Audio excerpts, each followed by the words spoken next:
Boom and happy new year, everybody. It's Ring Respect Radio time. It's Thursday night and it's the 1st of January, 2026. My name is Bobby Munson and the man sitting beside me, he's the man with the angelic voice. His name is Papa Smokes.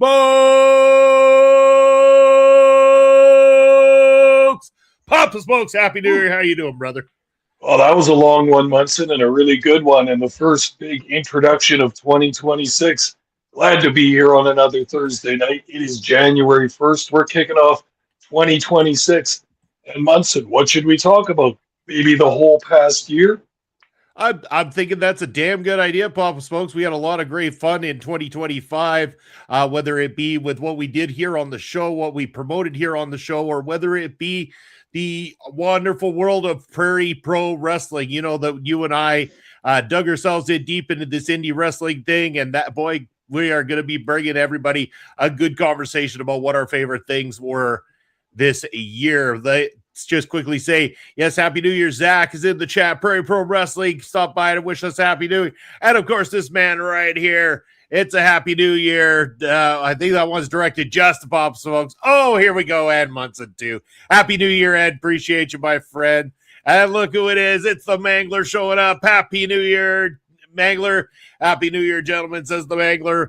Oh, man, Papa Smokes, it's been quite the holiday season so far. It's been very festive, been full of good food, full of good drinks, full of good times with good friends, as always. It's been one hell of a time. But, yes, I am glad that you and I get to officially kick off the new year, the first of the year, right here on OLE Podcast and the Video Bros Network with Ring Respect Radio. We've been fortunate enough to hit a lot of the big times this time. Like we slid right in there with, you know, having the Christmas time and the New Year's time this time around. And it's a Happy New Year and hey as well too. Astrid joining us in the house. Hello, Astrid. Thank you for being here and Happy New Year to you and your family. But yeah, Pop Smokes, having these big monumental ones. I know we didn't go live last week, but it was still pretty cool that everybody showed some love and respect towards us doing a pre-record for them to release on Christmas Day. Very cool because everybody's busy. We know about that at Christmas time. The jobs get busy. The social life gets busy. Munson, we even had the opportunity to have a little fun and festive drinks and food just a few nights ago, Munson. Wasn't that awesome up here in Saskatoon? You got to try out a new place right on Broadway, and what a good time that was. Oh, it's a phenomenal time, Papa Smokes. Yes, good food, good friends, as I mentioned. It was one of the best nights that we had out this holiday season, in fact. And Paradox Pizza, shout out to them. I know you've done the shout out here on the show before. A major shout out to our good friends over at Paradox Pizza. And this is not a sponsorship. This is just us letting you know, if you're in Saskatoon, check them out. They do some damn fine food over there. And the drinks as well. Top notch, Papa Smokes. What a night. Oh yeah, good stuff. And you know they have that special beer there called Champagne. Ooh, isn't that good stuff? And that pizza pie, man. We really went to town on that. Talking about wrestling, talking about friends and family and good times throughout the year. I love it, and I hope all the listeners out there have been having a good time doing that too. Yeah, you bet. And we're going to say it right now here, Papa Smokes. Let's just kick it off with, if you haven't heard already, tickets are on sale for the yet unnamed Prairie Pro Wrestling first show of 2026. We'll just call it the February show for now until official name and poster come out. But tickets did go on sale for Saturday, February the 21st. And I'll tell you, Papa Smokes, people are very given this time of year. A lot of big ticket purchases for the seats at the very first Prairie Pro Wrestling show of 2026. And I believe, if I'm not mistaken, I remember correctly, we were told that we are getting that title match of Jacob Creed and Michael Allen Richard Clark. Oh yeah, that's got all kinds of heat around it too. And we saw the kind of lead up to that at Seasons Beatings. And another thing about Seasons Beatings is that I talked to a whole bunch of fans after that. There were a number of first-time PPW viewers at that show, a bunch that I heard about, and all the reviews were spectacular afterwards. You know, there's nothing I like better than a first-timer, Munson, especially out at PPW. And I love it when people come to see, they have their friends recommend it or their family recommend it. They come by the show, they come to see with their own eyes. And everybody's surprised at the quality of wrestling and the presentation of the show that comes up. It's really the best endorsement you can get is from those people that have never really been to a live wrestling show, or not one that isn't in the arena, the giant arena where you're sitting way up in the seats. No, this is right down in the action, meters away from the action. You get to see it all. And I'm loving the positive reviews that have been coming out from Seasons Beatings. Great stuff. Yeah, fantastic. Well, let's kick things off, Pops, folks. Let's talk Prairie Pro Wrestling. Let's talk about what you and I thought was the best overall show of the entire year from Prairie Pro Wrestling. So I want to start it off by saying that it would be easy to pick the Ring of Horrors. I mean, the Ring of Horrors, it's the big show of the year. You know, that cage match is undeniably one of the strongest moments of the entire year. Yet, I got to greedily say that Los Slamtos holds a little bit more special to me, Papa Smokes, because it was really, like, breaking down the fourth wall, my opportunity to have some sort of involvement. I know it was me getting kicked and getting knocked over and everything, but not only being involved in that moment for me, but it was also that moment in general, because there was this whole thought of like, will this work? Will having these two completely not get their hands on each other in this supposed main event, would this work? Would this have a negative effect from the audience? And the audience soaked it up. Like, it worked like a damn, Papa Smokes. It was a risk, yet it was a good risk. And I think Los Slamtos paid off in the end for that risk. Well, first of all, I don't know what you're talking about a fourth wall, Munson. This is all, I don't understand this part at all, but also a great show. I also liked when you got your head kicked off and then you were wearing a neck brace for the next couple of weeks after that. Hilarious to me because your mouth got you into that problem, as it always does. And I can say this now because you're clearly okay afterwards. However, I did a lot of thinking about the past year of PPW. I looked at all the shows, I rewatched a few of the matches, and yes, they're all good. There are moments in all of those shows that are so good. A lot of moments, but a lot of it built up to Seasons Beatings for me. It was huge. It was a massive show. It had that magic feeling around it, and Seasons Beatings for me was really kind of the pinnacle of the year in PPW. But go on. Let's hear some more. Okay, well, let's talk about what we thought was the best overall match then, because it doesn't necessarily have to be from our favorite show necessarily, but favorite match overall throughout the entire year. I mean, to me, this could go a multitude of ways. Again, easy to pick that cage match. In fact, that cage match, I think undeniably is the big moment match for Prairie Pro Wrestling through the year. But I was inclined to say that the matches between the Short Kings and Paralira were some of my favorite overall wrestling matches from Prairie Pro Wrestling this year.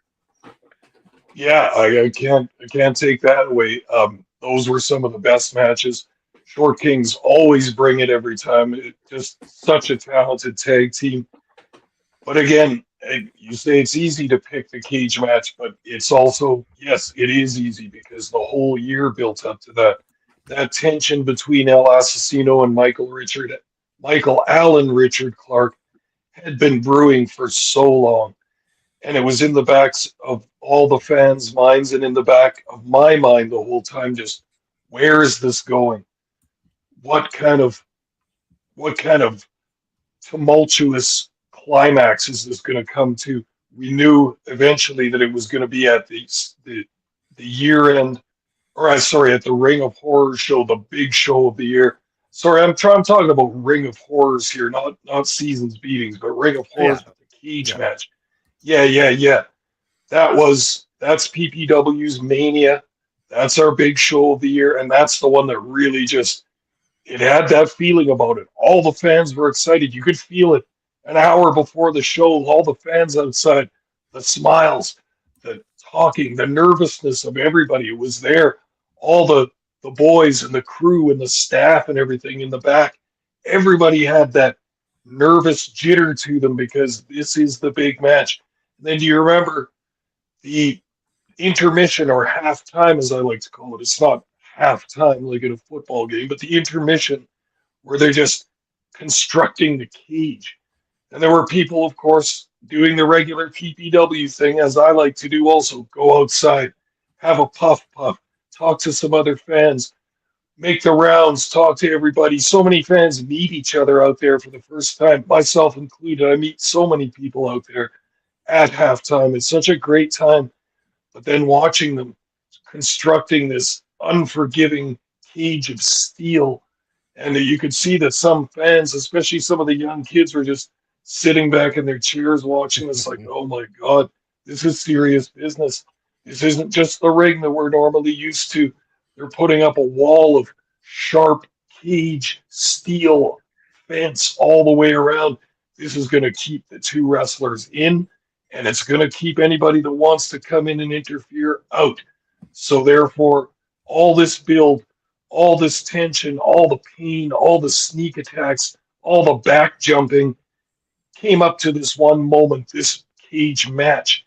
We're going to lock two wrestlers in and let them solve their problems. It's barbaric when you think of it, right? I mean, it's favoring brute strength to deal with problems over diplomacy and verbal negotiation. Yeah, PPW ain't about that, man. Lock them in a cage and get them to iron out their differences. Get one man to win and one man to submit at the end of it to the power. And it's just it was unlike any other moment in PPW's history. It had the build, it had the tension, everything up to that moment. To me, that's the match of the year. That might be the match of all of PPW, in my opinion. That's a fair assessment, Papa Smokes, and every right to say it. Before I go any further, want to give a shout out to Blair from Great Waker Wrestling Podcast, also on the commentary team man. For Winnipeg Pro Wrestling, who I know, Papa Smokes, without even looking at your list, is going to come up here in conversation tonight throughout the night. But Blair, amazing job that you've done with your show, along with Winnipeg Pro Wrestling, and all the best to you in the new year, my friend. Love your stuff, man. Thank you. Yeah, big fans. So going on from there, Papa Smokes, talking about the best matches that we have there. What about if we were to go ahead and pick the best overall wrestler that we had in Prairie Pro Wrestling? Who was the best featured wrestler throughout the entire year? This could be a singles wrestler, could be a tag team. It doesn't matter what you pick here. And if we're going on just the most important person to Prairie Pro Wrestling in the last year, let's not deny it, was El Asesino in order to carry on the feud that led to the cage match. I can't deny that for a second, but I still got to give it, in terms of wrestling, I'm going to go with the Short Kings, man. The Short Kings held those belts. They're the first champs, still not beaten for those tag titles. I mean, they are on a run of a lifetime with defending those things. They put in match after match. They put in extra time with the stuff in the summertime as well, too. For me, on the PPW side, the absolute best of the year was the Short Kings. Oh, that's a fine pick, Munson. I can't argue with that in the least. Since they've come to PPW, I don't think they were the tag team when they first arrived. Mars the Specialist and Thickness Reed Matthews were wrestling as singles for a little bit at the first there. Yeah, thanks, Blair. Then they became the Short Kings. They've been completely dominant. Not only are they dominant in the ring and just getting those wins and getting the fans behind them, but look what they've done with those tag team championships. But they're also so popular. I mean, that takes something to really reach the fans, reach the hearts of the fans, from the little kids to the adults to the old people. Everyone loves the Short Kings. That's not easy to do. And they've run through PPW, through that tag team division. They've beaten everybody at this point. So in the future, what is next for them?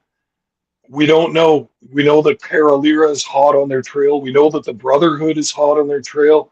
We know that Team Richter is on their trail as well. We don't know about the Clandestine Society. They don't seem to be active as a tag team at this point, at least in PPW. But can't Can't deny your pick, Munson. The Short Kings have done absolutely great work in PPW this year. That's a fine pick. Yeah. How about for yourself, Pop Smokes? Who was the best? Okay, well, you might find this, or some viewers might find this slightly controversial, but I'm giving Wrestler of the Year for PPW to an up and comer, a guy that is the future of the company. That is Marvelous Morris Waltz. Wow. Okay, his win loss record isn't sterling silver. It isn't perfect. It isn't totally awesome. However, the improvements that this guy has made over the past couple of years, but particularly this year, has just been nothing short of amazing. Morris Waltz comes out, works hard at every single card. This is a guy who doesn't care what the fans think of him. He's not trying to win a popularity contest. He's trying to win matches, win championships, and make money. That's all he cares about in the wrestling business. That's all every wrestler should care about in the wrestling business. So I'm giving it to Morris Waltz, Wrestler of the Year. In doing so, I'm going to expect more from him next year as well. He's a developing wrestler. He's a talent in the making, but he needs to step up this year, string together more of those wins, get a shot at that title.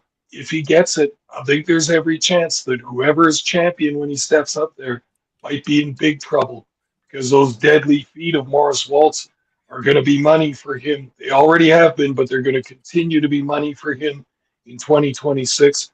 Morris, I'm giving it to you. I think you're going to take it and run with it. Interesting pick. And the funny part is up next, I was going to ask you what the next rising star or who we should be watching out for in PPW is, but I think you just confirmed your selection there with Wrestler of the Year as well, too. Because, I mean, in that category, I was going to go with Riley Cruz. I mean, we've seen talking about racking up the W's. Riley has been racking up those W's, standing to the best of the best, and he went toe-to-toe with the champion Michael Allen Richard Clark at Seasons Beatings, and also in a weird, strange turn, had all of the nation behind him wanting to see him win the championship. So his star is rising very, very quickly, and I believe, much like Morris Waltz has a great future ahead of him, I believe that Riley Cruz does as well, too, and I see Riley Cruz heading towards that PPW championship picture very quickly. Very much so, and once again, a fine pick for an up-and-comer as well. Riley and Morris Waltz being of the same class from the Prairie Pro Wrestling Academy. I mean, there's that built-in rivalry between those two. And Riley's done absolutely awesome for himself. No question about that. He probably has a better win-loss record than Morris Waltz, who I picked as Wrestler of the Year. My only reservation about Riley is he cares what the fans think about him. He wants to be popular. That's not a bad thing. It's an understandable thing, especially for a young guy. He fears that the fans don't love him. That's fine. They do love him, but he doesn't want that to stop. And I think that he needs to get over that before he's going to rise to true greatness. Don't worry about what the fans think. Get out there and do your stuff, Riley. Do it and do it good. You'll be in that championship picture once again. It wasn't that wild in that championship match how the fans got right behind Riley Cruz, even against perennial favorite in Saskatoon, Michael Allen Richard Clark.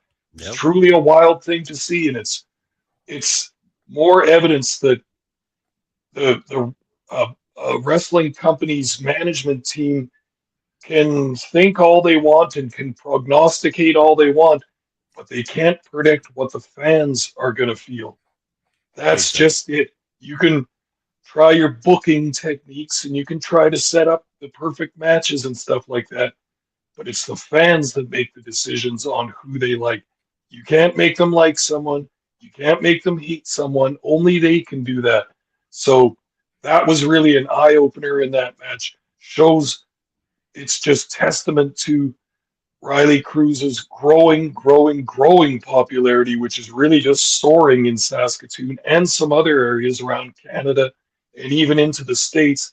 He's really making a name for himself. And yeah, who knows, Munson? He might be Wrestler of the Year next year. He nearly was this year in my mind, but he's got to get over that feeling that of just pandering to the fans. Don't worry about it, bro. Do what you got to do. Yeah, exactly. What's Ed got here for us? Ed says, why should he not care about the fans if it's working more than Waltz's way? Yeah, okay, Ed, that's a decent point, but I still see the potential more in Morris Waltz because he's willing to do what it takes to win, and I think that he is going to start completely changing that win-loss record around. It's probably he's batting 250 or 500 right now. He's not knocking it out of the park at this point, but I'm saying for 2026, you watch, he's going to really turn it around. He's going to live up to that Wrestler of the Year moniker. Fair enough. Anything else you want to cover for Prairie Pro Wrestling, Bob Smokes? Or are we moving on to the indie stuff outside? Okay. Yeah. Well, I was just going to give out some personal Papa Smokes awards as I have given out a couple. Let's do it. I gave the best match to Assassino versus Clark at Ring of Horrors 4. I gave the best moment of the year, Clark spearing Assassino through the cage wall in that same match because, damn, was that a moment or what? It was. That had the fans completely losing their minds, not only with shock and fear when it actually happened, but like that feeling of, oh my God, was that supposed to happen? Did anyone realize that was going to happen? Was that what's going on here? Because that wall just came up, they tumbled, they knocked half that table that you and the other guys were sitting at. It was just absolute mayhem, and that was a huge moment. We've seen that's got quite a few views online and all that. Yeah, as a short, that's just a beautiful moment as well. And then I gave the tag team of the year to the Short Kings. We've talked about them already, their dominance in the scene. And then, I'm kind of going by some of the old categories that Pro Wrestling Illustrated likes to use for their year-end awards. Inspirational Wrestler of the Year, Munson. Think about this for a second. I've got mine. I'm handing mine out to none other than Phil Deadly, a guy who came back from a fairly serious injury after that hellacious choke slam by the Sheik Akbar Shabazz. Phil Deadly, not feeling too good, not feeling up to wrestling for a while after that. His neck, the back of his head taking a huge impact there. Very serious moment when that happened. The fans very concerned. Some months went by before Phil Deadly came back, but what a comeback. And he's come back not only to wrestle matches, but he's better than ever and more popular than ever amongst the fans. Phil Deadly, you can do no wrong in my eyes. Inspirational Wrestler of the Year, Uncle Phil. I love it. I like that. Yeah, Lucha Phil Deadly, as we like to call him now, across the PPW Nation. After his trip through Mexico, you couldn't give it to a nicer guy in this business. So that's awesome, absolutely awesome. All right, indie wrestling outside of PPW time, I believe. Now it's time to move on over. Sure, let's do it. All right, which one do you want to start with here? Do we want to start with what our favorite show of, or favorite promotion, favorite show? Which one should we go with first? Yeah, whichever you want. I got it all here in my notes. All right. I'm going to have to go. I mean, let's go favorite promotion. And I'm going to have to say this one tears me apart a little bit because one grew on me quite a bit throughout this last year, but one has been near and dear to my heart for quite some time, and it's hard to not give it to them. So despite the fact that for me, WPW Winnipeg Pro was like that close for me, it's still going to go to SPW out in New Zealand. Our friends out there, SPW, my mind can't do any wrong. I look forward to each and every one of the releases. We rework releases of Ring Respect Radio and what our plans are based on what we're doing.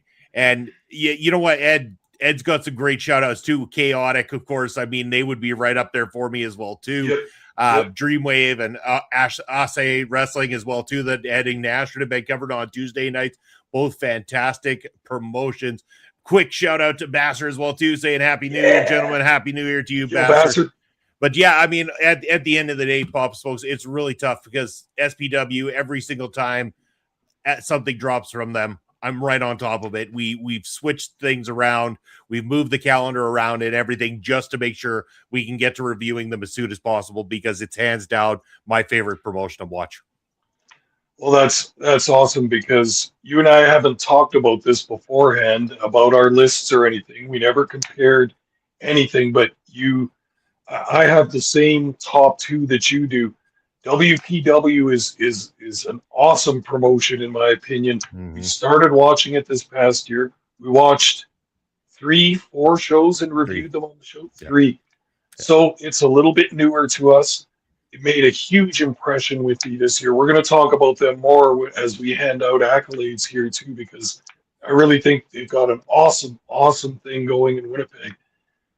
We will talk about them in a second. But yes, SPW was the top indie promotion or promotion that we covered on this podcast anyway. The main plus for me with SPW is consistency. They're consistently excellent. They never have a show that's that one was pretty okay. That one was pretty all right. No, they're all awesome. They have an excellent roster to use. They trade talent with Australia and other promotions in New Zealand. And they've also reached out to us with thanks and with friendship as well, just as PPW has been a little bit as well. That helps, of course, but SPW for me, it hit hard last year. Or was it last year that we started watching SPW, or has it even almost? I think it's been over a year now because we've covered a couple of the Halloween hauntings now. We've done a couple of the Southern Rumbles. So it's been a good year and a half that we've been covering their stuff at least. So I'm very familiar with the product. I'm familiar with the roster that they have and some of the guests that they have in. For me, it's their consistency. They use excellent talent. They use some of their trainee talent that they have from their training center with quite clever effectiveness as well. Not just using them in preliminary matches, but sticking them in multi-matches, tag team matches in the middle of the card, and even towards the upper area of the card. That takes a lot of trust, and it's a gamble, right? To put your less experienced guys in some of the upper card matches. I admire them for doing that. That takes balls to do that. They also have a commitment to women's wrestling, which is cool. They have some very good lady wrestlers come through there. And like I say, they use top journeymen from Australia and other areas that come through and fill out those slots on the top part of the card very effectively. I'm thinking about Hooligan and Adam Brooks, some of those other cool guys we've seen come through. So SPW's got it all going on. They have their various belts and the drama around all those belts and the rivalries and such like that. And then they've got their feuds that have been going on.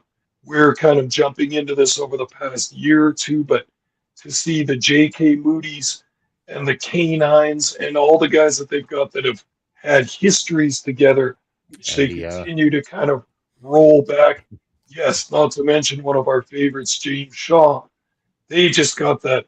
They've got the whole thing consistently planned out to making great shows, and also not to leave out the production value on their shows is excellent. The editing, the camera work, the audio, and not to forget those, they show the fans. That's a huge part of it. You get to see the fans, you get to hear a little bit of what they're saying. It adds a lot to watching a show on video or on YouTube, to get to see glimpses of the fans, glimpses of the venue, all that kind of stuff, because it's more of an immersive experience. It lets you be there with the crowd, as we all have been to many indie shows. You know that feeling. But if they let you peek in on what's going on, not just in the match, but in the whole venue, it just completes the experience for me. the consistency of SPW just has it right at the top of the indie promotions out there. And one more thing, I've probably said this before, we've looked at chaotic wrestling out of Boston as perhaps being the Cadillac of indie promotions, at least in North America. But one of the big ones of the world, they've got close ties with the large company that out of New York that I don't even want to say the name of at this point, but you all know who I'm talking about. They've got close connections there. It's a fantastic indie promotion. But SPW is on that level. Maybe not with money, maybe not with exposure and all that, but with the quality of their cards and their matches, I'd say they're every bit as good as Chaotic. Yeah, 100%. And this is going to get interesting because when you think that you're naming your favorite promotion, that they're definitely going to have your favorite overall card of the year. But in this case, it's going the opposite direction for me. And while SPW was still my overall favorite promotion, my favorite overall card of the year is going to be Rumble in the Burt from Winnipeg Pro Wrestling. I mean, they stacked this card, Papa Smokes. They had that awesome pre-show that they put on. The Burton Cummings Theater just looked absolutely amazing for the type of show that they put on. Plus, the cast of stars that they brought to the table on this show, the matches, every single match was good, progressively got better throughout the entire night. There was interesting moments with Tony Lee Curtis, the Jack Jesus himself, coming out and having the headset on that he was calling his own commentary during the Rumble itself, while getting some very not so welcoming comments from the 1,000+ people that I believe were in the seats for this thing. This was a cool event. This was just really, really hands down a cool pro wrestling event. And to know that it's just one province over being done, the level of production, the amount of stars, the amount of commitment put into it. And again, for the people that weren't necessarily the star power brought into the show, the regular crew that is over there, phenomenal job that they do as well too, standing out even amongst these stars and being top name players in this game as well too. Rumble in the Burt had everything from top to bottom. Yeah. You must be copying off my notes, Munson, because this is the show that I picked as my favorite of the year also. And part of that reason was just like what we were talking about with PPW and Ring of Horrors. It's going to be the big show of the year. So the promotion lets the fans know that and pumps it and sells it as the big show of the year. WPW have an excellent promotional machine. I love following them on social media because they make it sound like it is going to be the best show of the year, and it is. That's one of the beauties of it. So it made it special. Not only did they go out and get this fantastic venue, which you wouldn't think of for wrestling necessarily, but they went out and put on this show. They opened up the purse strings. They brought in some special guests, which made it all the more glitzy and glamorous in that beautiful Burton Cummings Theater, which is, we talked about in the review, a classic old building in Winnipeg, one of the most famous old buildings. When I say old building, it's not a rundown old building. It is posh as fuck. It's super nice. Marble floors, velvet tapestries, chandeliers. It's classy as all hell. And to hold an independent wrestling show there is not only amazing, but just kind of a weird contradiction almost, just to have these sweaty warriors battling it out in this old theater and opera house and music house kind of thing in Winnipeg, Manitoba, of all places. It had that special feeling. They did that hour-long pre-show. You knew that the commitment was there, that these guys, the Blair and his crew behind the mics, were going to sit down and just go over everything as the fans mill about and have a little meet and greet with the wrestlers in the back. And then various wrestlers coming over and throwing on the headset and having some words to say, answering some questions, cutting little promos before the show. Beautiful, fantastic. And then I also agree with you in the way that, yes, They spent some money, brought in the big stars, Mercedes Moné, the Good Brothers, and others. Shotzi Blackheart came to this show and would have cost money for sure. They want to treat their fans to that. They want new fans to come out. They're drawing people, 1,000 people to a independent show in a not a huge city. I mean, Winnipeg's under 1 million people. That's really good. Like that's really, really good. Can you imagine Mhm. us getting 1,000 people at one of our PPW shows? It's insanity, but it can be done when you do it cleverly. And look what WPW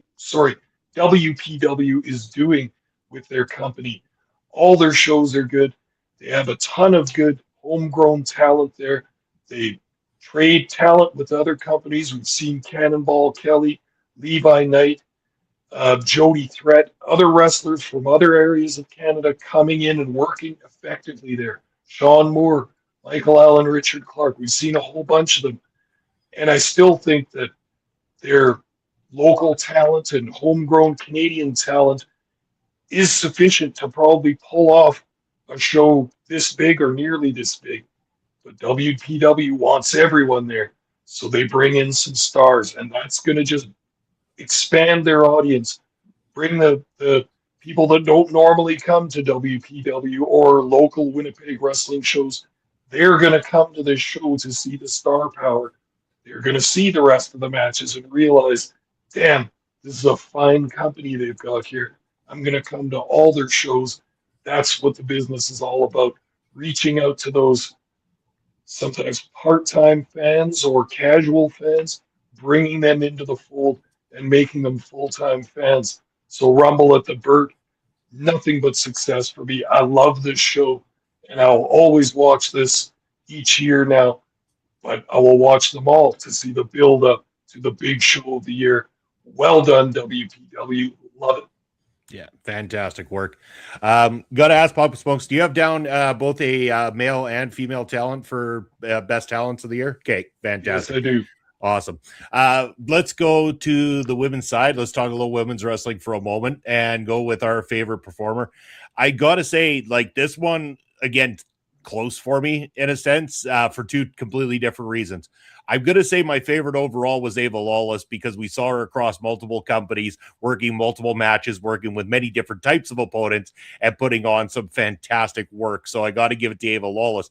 But I got to give a major shout out to Bitter Bia Moss at the same time. We talked so highly Oh, about her yeah. work and everything that Yeah. we saw from her. It's hard to say completely have her out of the picture. I wanted to give that shout out because for me, she was very, very close in that sense.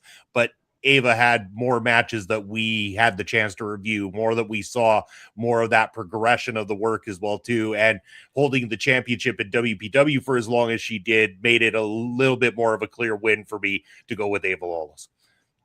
That's a fine, fine pick, Munson. I think that's a great idea. And I had thought about Ava Lawless when I was thinking about this as well, because of her dominance and because she's just really effective as a heel out there. That the fans they want to like her because she's good and all that, but she doesn't care about the fans and she's got that attitude about her where you know they're gonna rain booze down upon her. Bitter Bia Moss will be in that spot in the future. You know that. Yeah, Yeah. she jumped out at both of us the very first time we watched WPW. She's got it. She's got it. She You can teach people about the wrestling business and working and drawing money and all that stuff. I don't even think this is anything that Bia Moss has been taught. She just gets in there and lets it go, man. She's a performer.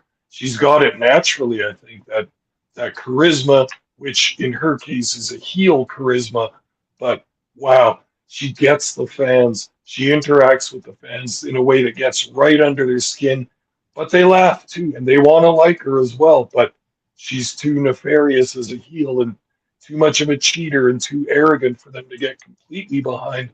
But I have no doubt that she'll be in Ava Lawless's position over the next year, over the next 2 years. She'll be there, no question. Yeah. For my pick for ladies wrestler, excuse me, I took a bit of a different slant on it this time, and this is somebody I probably never thought I'd give a clap on the back to, but bear with me and listen to my reasoning behind this. Hmm. I'm giving my female wrestler of the year to Shotzi Blackheart, of all Nice. people. Nice. And this is why I like that she was a talent in the big company in New York. You know who we're talking about, the biggest company in wrestling right now. And she was doing well there, but for whatever reason, she got fired and she went out on her own. So instead of crying about it, and instead of changing careers, and instead of doing something else or trying to get into something else, Shotzi Blackheart hit the indies hard because she is a name. She's very recognizable. She's got a gimmicky appearance and everything, but when I watched her last couple of matches that we've seen, one in WPW and one in MLW, I'm impressed. I kind of like her actually. She's good in the ring. She's quite serviceable as a wrestler. She's got an aura about her. She's got name power behind her. And what I like is that she left the big company. She got fired. She could have been angry. She could have turned her back on the whole thing. Instead, she decided to work hard. Now, this is kind of like a Matt Cardona situation. Same thing I think about him. I'm not really that much of a fan, but I admire what they're doing. Hit the indies hard. uh, Charge your money for any promotion to hire you, and then travel around and work with all different kinds of talent, and work with all different kinds of companies. I would think that's not easy. I would think it's way more difficult than being with two or three companies that you just consistently work for all the time. You know what to expect. You know their wrestlers. You know how to work with their wrestlers and all that. No, Shotzi Blackheart doesn't care about that. She's going to go down to West Virginia and work for MLW. She's going to come up to Winnipeg, Canada and work for WPW. She's going to go to Portland, Oregon. She's going to go to Maine. She's going to go to Florida, Texas, everywhere else. She's all over the place on the indies.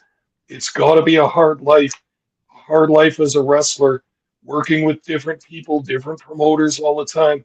I have no question in my mind that that's a very difficult life, but it shows she's a wrestler. She's one of the boys. Of course, I'll explain myself again. By the boys, I mean the wrestlers. Everybody knows that this isn't a gender specific term.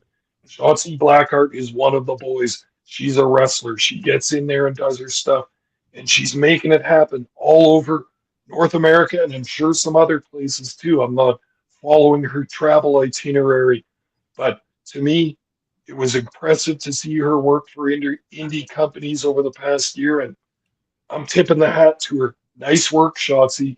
You didn't let it get you down. You went out there and you're still building your name over a bunch of different companies, and you're still getting seen by a whole bunch of different fans all across North America and anywhere else she goes. Hell of a selection, Pop Smokes. Can't go wrong with that at all. For male wrestler of the year in the Indies, for me, this one has to go to Mortar. Mortar over at Oh Chaotic yeah, Wrestling, holding the Chaotic Wrestling Championship. Again, when we first started to see Mortar, he was good, but it wasn't quite grasping with me to the point where I would put him in this position previously. But the more we saw this year, the more, and for the same reasons you're talking about Shotzi, the more commitment to the craft, the more travel, the more he started popping up everywhere and committing to doing these different types of matches and different types of wrestling throughout, and really putting a good shine on a legacy that is the Chaotic Wrestling Heavyweight Championship. Mortar has been one of the more exciting wrestlers to really step up in 2025 for me, and I got to give it to Mortar as my favorite male performer for 2025. that's a heck of a pick, Munson, and he crossed my mind in this category as well. I've only seen his stuff in Chaotic, so I that's my bad. I haven't watched his stuff across other companies. I noticed that Ed and Astrid covered a couple of his matches in some other companies, but I have not watched that stuff yet. But that's another guy that when we started watching him a year and a bit ago, something like that, I would imagine, Bob. He has improved over that time. And he's one of those guys that when Chaotic put their main title on him, he seemed to improve yet again. I wondered about him as champion when they first booked him up in that spot. Never since then have I questioned that. He's really, really good. You can Mhm. see that he's kind of a humble guy as well. He doesn't. He's not out there posturing in front of the fans. He's a popular babyface and all that, but he doesn't ride that. He lets his wrestling do the talking to a large degree, and oh yeah, what a year for him! Like you got to think he's poised to move on to bigger and better things at some point too, and that would obviously be one of the big companies that's on TV. That's got to be a possibility for him as well. Yeah, 100%. So your selection though, Pops folks, I got to hear this. Okay, okay. For this category, I should have picked one, but it's kind of a tie for me. So, no pun intended, it's a tie for me. I went with James Shaw, who is, we're a little bit biased here because he's a Yeah. friend of the show and all that. But think of what that guy's done over the past year. It's been an amazing year for him with the divine light and his own personal career. He's done so well and he's entertained so well. The guy's verbally a master. He's a manipulator of all the fans and all the other wrestlers behind the curtain there. He does his stuff awesome. We've seen the improvements he's made in the gym. The guy's been working out and looking a lot better. His wrestling has improved. He's shown us a few moves that he didn't have when we first started watching him, and he's risen to the main event spot in SPW as well. So I got to give a huge shout out to our boy James Shaw. And Love if you, I could, James. Yes. yeah, sorry, I was just going to pause you for a second. I know you haven't seen this clip yet, Papa Smokes, but James sent this to me personally because IPW's releases are behind time on YouTube compared to real time. And one of the matches that finished off the year is a return match between James Shaw and champion Jay Rilla. And in this matchup, you want to talk about the gym paying off. James Shaw body slams Big Jay Rilla in the matchup. The guy who hasn't been moved for years since debuting gets body slammed by our boy James Shaw. Man, he was proud of that clip, I'll tell you. Oh, I got to see that because that's amazing. Jay Rilla is absolutely awesome and monstrously huge. And from the matches we've seen, he doesn't go off his feet. So a body slam is like, wow, that's a big deal. And Shaw, yeah, when we first talked to him, he said, I'm working my job, and then right after my job, I go and work out. This is very important to me. I don't do anything until I'm done my workout. Oh, hell yeah, that impresses me a lot. Same as the other person I picked in this spot, Tristan Ty. Again, Nice. a favorite of the show, a friend of ours. But look at the year that guy's had as well.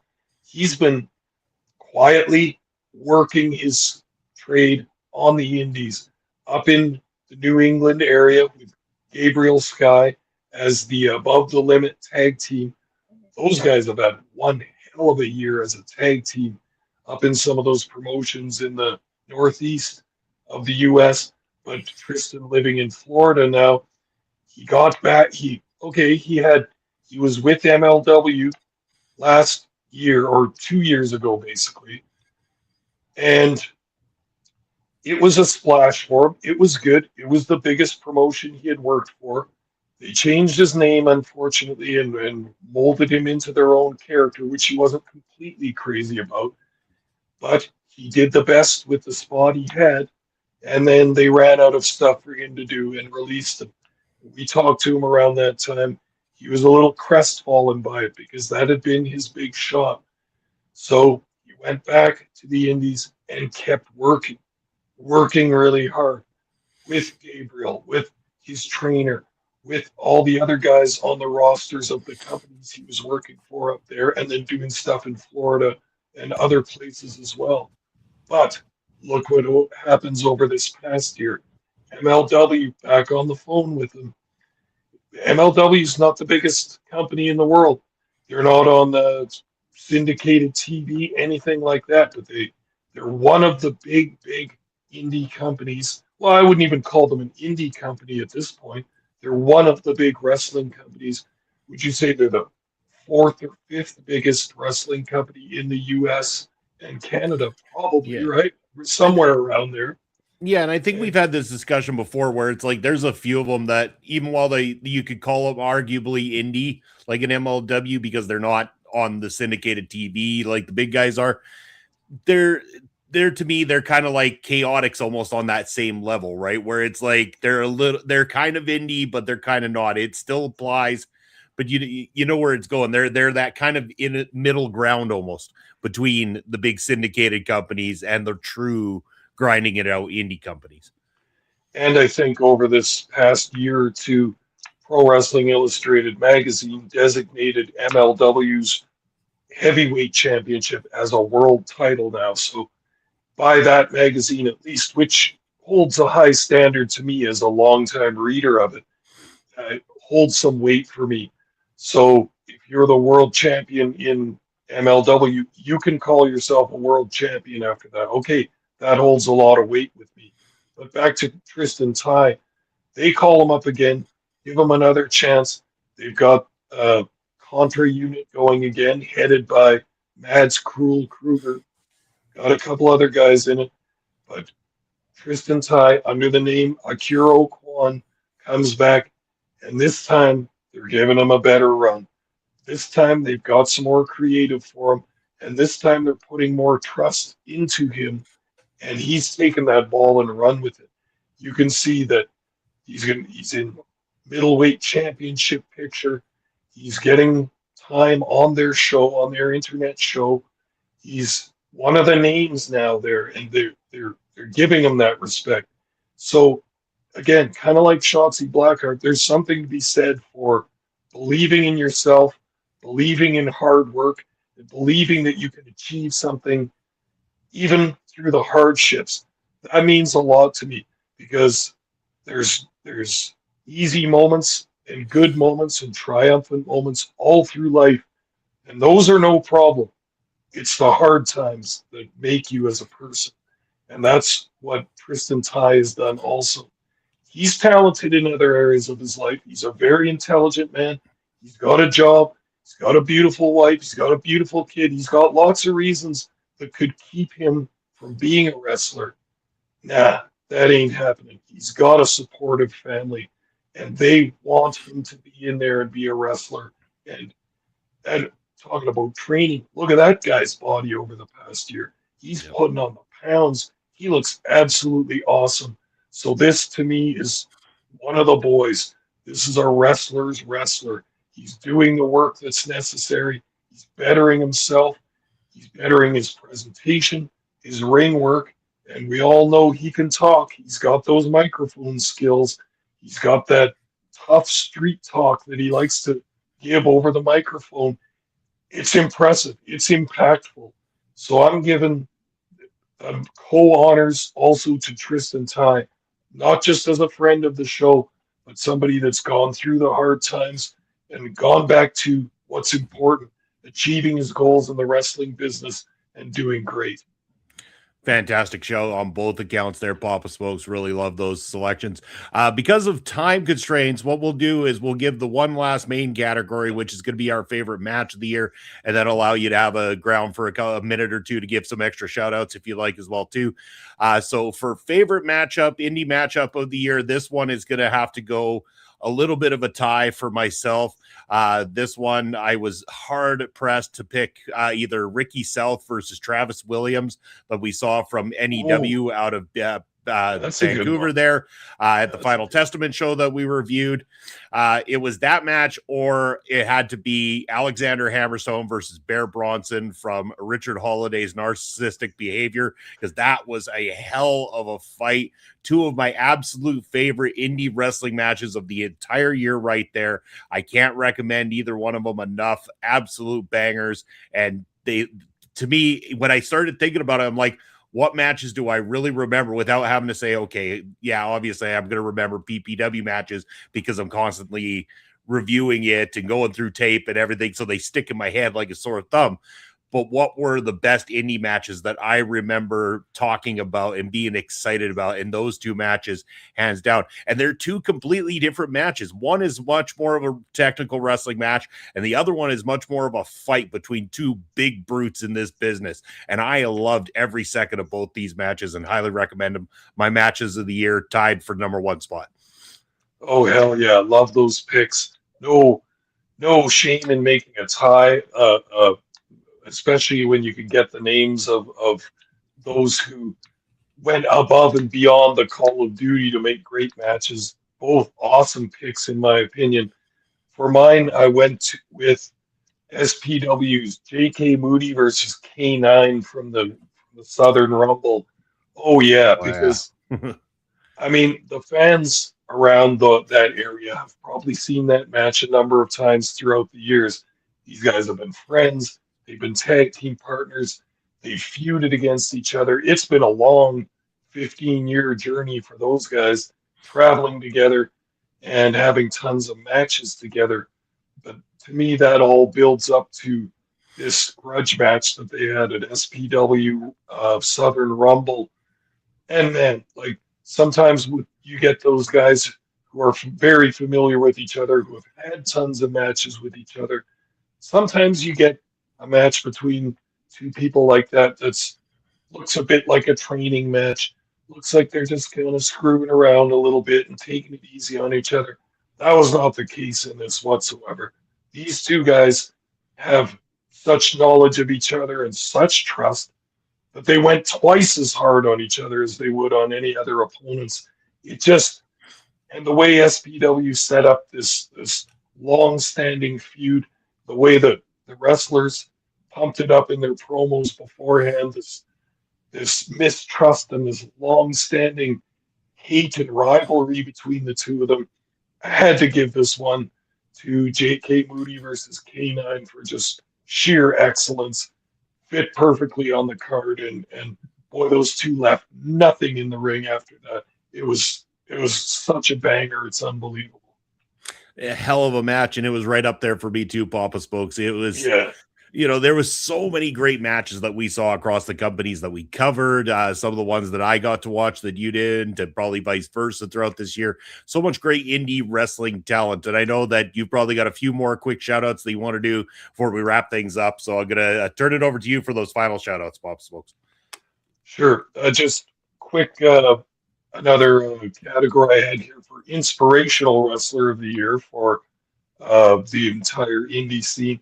I gave it to Jake Sheehan, a guy we talked to, and for the reason that he's one of the guys that I admire in the wrestling biz. Not only is he good in the ring and a great wrestler and with great presentation and all that, but he's one of the guys that gets his hands dirty, working in the back, doing all the other stuff. Munson, I don't have to convince you that this is a hard job, doing all that stuff with the tape, the editing, the setup, the audio, the everything, any details that need to be taken care of behind the scenes of a wrestling card. He's not the main promoter. He's not a guy that's in charge of anything, but he's been one of those dudes that steps up and says, if no one's doing this, I'll learn how to do it and do it. And I'll do it good, and I'll do it without a complaint, and I'll put in my effort and my time to make this company better. It's probably not pumping his own character up any more than anybody else's. He's doing it for the boys, for the company. He's does for IPW and sometimes SPW. So another Kiwi New Zealander that I just have all the respect for in the world, getting it done behind the scenes. Jake, you're a beauty, man. Yeah.